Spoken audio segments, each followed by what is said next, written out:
పద్మావతి దేశాచల నివాసులైన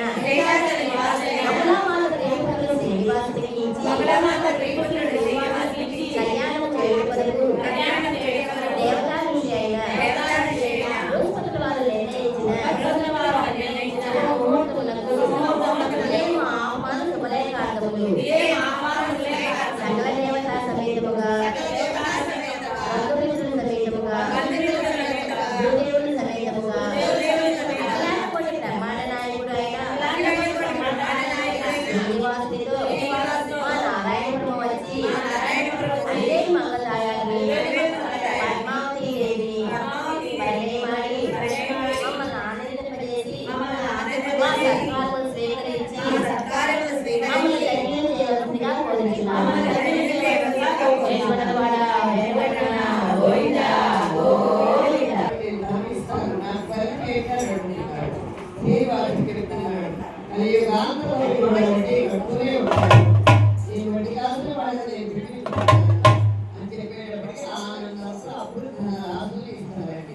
ఆనాడు 18 లక్షల వరాలు కోట్లలో ఇస్తే లక్షల్లో ఇస్తే కోట్లలో బట్టి పోస్తున్నాడు. కోట్లలో బట్టి ఇస్తున్నాడు శ్రీనివాసు. 10,000 వడ్డీ 20,000 వడ్డీ కాదు, కోట్ల కొద్ది వడ్డీ పొందుతున్నాడు. అందువల్ల మనందరం కూడా కుబేర స్థానంలో ఉండి స్వామి వారి కళ్యాణానికి చెప్పి మీకు ముఖ్యమైన కోరిక మీ అందరికీ కూడా కుబేర సంఖ్య వస్తుంది. ఆ కుబేర సంఖ్యలో ధనం సమర్పించండి.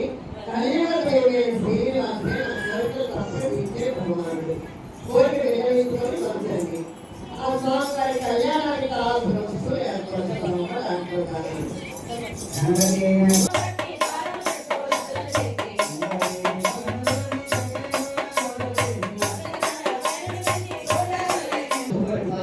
పేరు పనులు మొదలు పెడతాము. శ్రీనివాసుని కళ్యాణంలో కూడా మనం పనులు పెట్టుకొని పేరు పనులు మొదలు పెడతాము.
శుభకార్యములకు